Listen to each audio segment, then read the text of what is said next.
We have this one bike, Suzuki RGV 250 VJ22.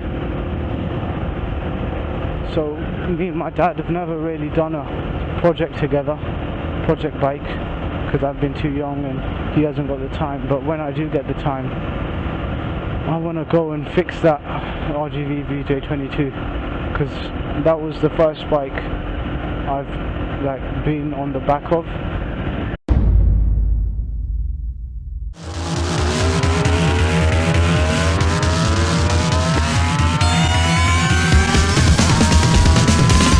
Why are you fucking coming fast?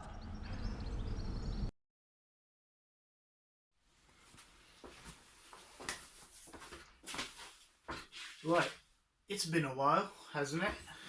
Where do I begin? So my last upload was in, I think, June or July 2017. It is now November 2018. So yeah, a lot has happened since I last uploaded. Let's cut to the chase. This is my 1991 Suzuki RGV 250. So it looks fairly complete at the moment. Most of the bits are there, but I assure you it has not been easy, this project so far. So basically, let's start from the beginning. Let me get my phone up, because I bought this phone roughly the same time I started the project, so I can go through the album of pictures and basically tell you every single thing that happened in this project. So there was a video several years ago, I think 2014, when I talked about this bike, and that was basically, I think, entitled Vlog About Me. So I talked about, back then I was just about to start university and I just graduated in July, so that went pretty well. So yeah, I did mechanical engineering in university, and I've really, since 2008, 2009, when my dad had an RGV 250, this bike, I've lusted after this bike. You know, some people, when they're on 125s, you know, you look up to an SV650, an S1000, you know, all the mainstream bikes that are out there. But I sort of lusted after the RGVs, because two-strokes are rare, you don't see them anymore, you know, it's different. So basically, let's start here. So we never really got the chance to go there, and basically my dad left that bike when we moved here. Started raining. But whatever, yeah, we left that bike there, and basically it's been standing there for 9 years. Now finally, in December 2017, I decided, I was going to Pakistan where this bike was, and I decided I'm going to do something about this, because this bike is just standing there. It's not doing anyone any good. So here's a picture, as you can see. That's what it was like when we got there. So yeah, let me go show you. Yeah. So just really, really dirty and just dusty, sun bleached, everything like in a right state. So what I did, this was in December, so I went there and I got to work. So basically the original plan, I sort of, I don't know, catfished my dad into, like, my dad really didn't care about the bike, he just wanted to bring the parts over to the UK and sell them. So I kind of catfished him, if you like. I told him, you know what, I'll take my tools over there in December, I'll strip the bike down, and every part we can sell, we'll sell, make some money, you know, once we bring it here. So I went there, and basically I got to work stripping the bike, so let's show you that. There you go, there's all the pictures of me stripping the bike. Hold on. Yeah, so that's stripping all the bike. Years and years of dust and neglect. There's fucked my jeans up as well. Working on the floor. Yeah, so basically in like 2 or 3 hours I had the whole bike stripped down, which is quite admirable considering all I had was ye old faithful ratchet and socket set and maybe a couple of other tools, because I was in a completely foreign country. I just fitted that in my bag and just went. So yeah, that was the first thing. We stripped the bike down completely. Then a few days later I went back, sort of got the worst of the dust off, you know, washed the parts, as you can see, sort of saw what I had under all the dust, washed them before basically storing them and putting them away. or taking any necessary pictures and storing them. So after that, I basically flew back to the UK, and basically I flew back with a few parts. So there was the speedometer, there were these clip-ons, top yoke, I think maybe carbs, I'm not sure. No, I think carbs came, yeah, I think I flew over with the carbs, yeah, and a few other little things in like a small box around one of these sizes. So we stuck all of that in there, and I came back, and the original plan was obviously to sell the stuff.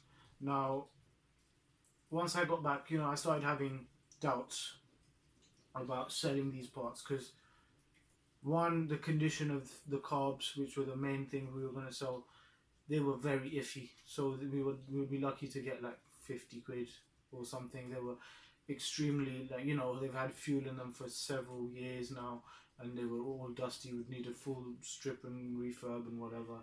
So I thought the only way I can stop my dad from selling the parts is if I invest some of my own money and sort of show him that I'm interested in this project and that I want those parts, to sort of get this project going. So what I did was I got a pair of RGV 250 forks. So as you can see there, just put this in close. So there's two forks. They look complete, but this one over here, this is actually open with no oil, stripped down, missing some parts. So what I did was I sort of stripped it down, cleaned it, put new fork seals in it and everything. That's me, hello. And yeah, sort of rebuilt that fork. So I got new fork seals, I got fork oil. Basically it was missing a few little nuts and bolts here and there, so I did that. Then I filled it with oil and ready to seal it up, and it was leaking. So first it was leaking from the damping rod bolt at the bottom. So I found the right length of bolt, because I was using a bolt that was too long, and I got new copper washers, tightened that up, poured the oil back in, and it was still leaking. This time from between here, this fork bottom, and the stanchion, so right there. So there's a thread that goes in there. I didn't know you had to use Loctite, red Loctite on that to make a seal, but I just screwed it in as it was, and it would kind of seep through the thread over here and sort of overflow down there. So after that, I drained the oil again and put some Loctite on that, and then sort of rebuilt the fork for the third time, you could say, and then it's been oil tight ever since. So that was the first project. So basically at that point I had the forks, I had the top yoke, I had the bottom yoke which came with the forks, and I had the speedo and the clip-ons. So basically I almost had a complete front end of an RGV. Now that you could sell for, I reckon, a good £300-400, right? Because the forks alone are 200. Then you got the top yoke, you got the bottom yoke, you got the speedometer, you got the clip-ons, all of that stuff, right? So I was like a quarter of the way to having an RGV if you like sort of split it up like that. So next project, let's keep scrolling. What's up next? So here's the fork rebuild. Yeah, and I was doing all this whilst juggling my 4th year of a master's degree in mechanical engineering.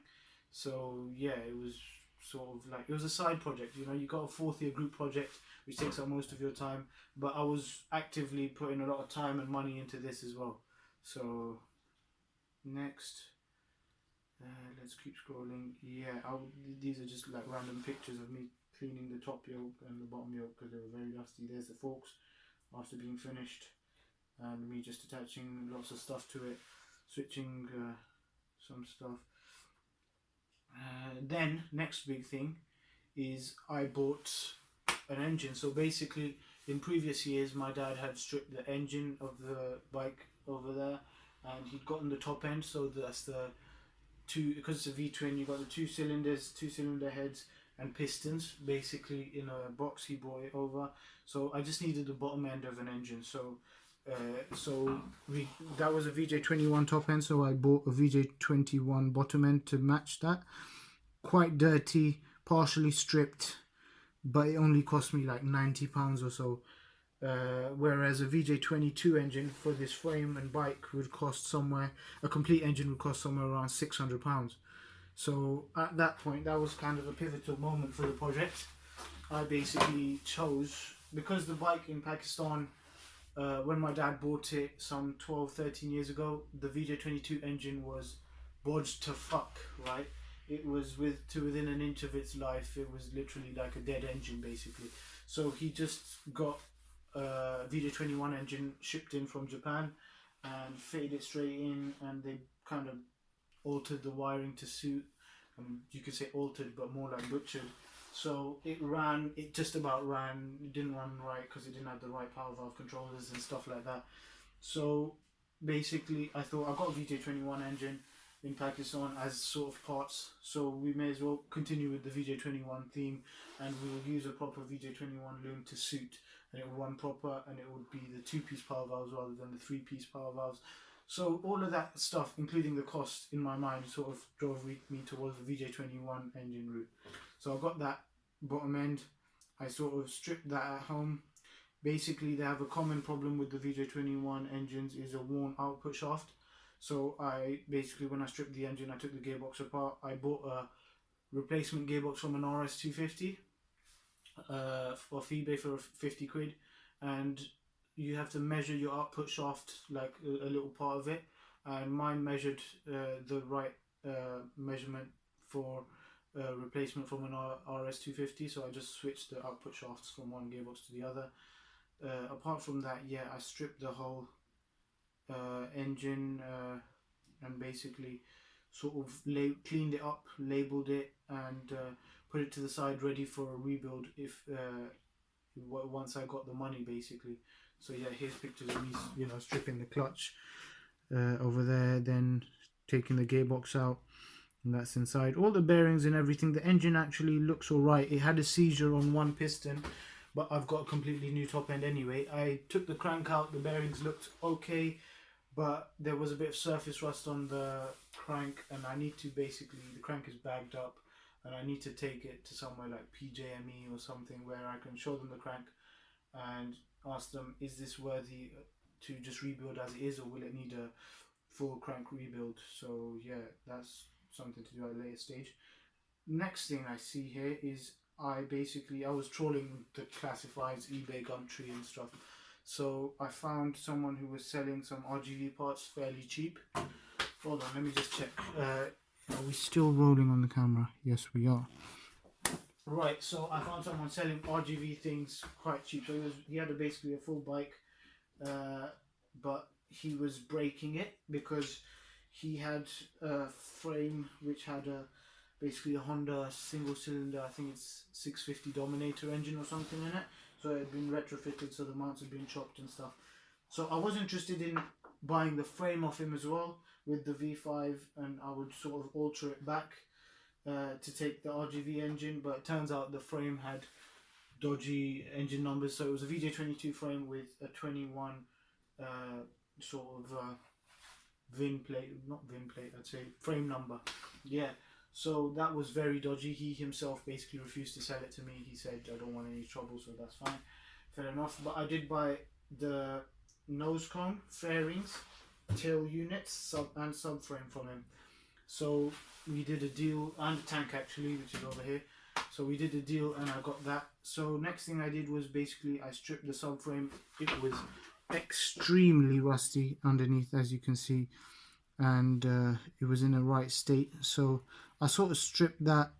Here's the tail unit, and basically sort of set about restoring that to some extent. So I stripped it, treated some of the rust on it, and I sort of sprayed it. Back then I was kind of new at spray painting, so I just used a regular primer on it and tough black, which probably wasn't the best idea because I can see some places where some moisture is there, it's already started rusting again.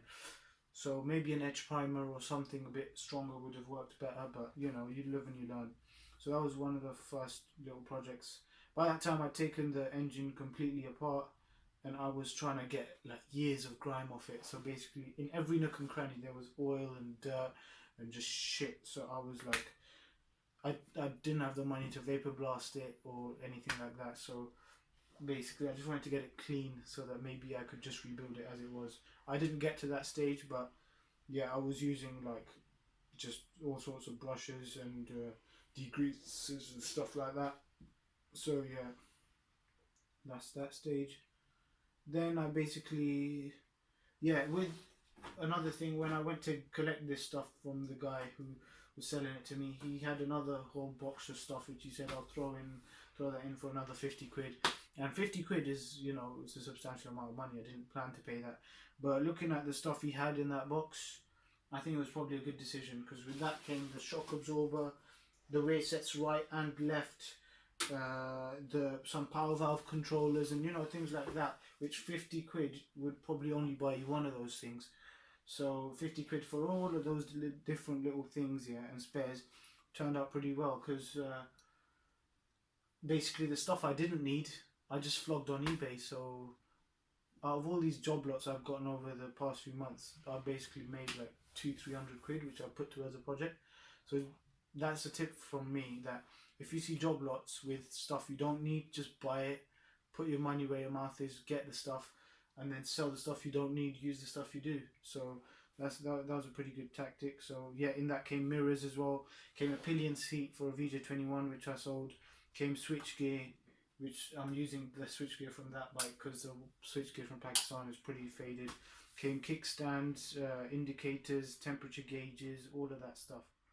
Good stuff. So then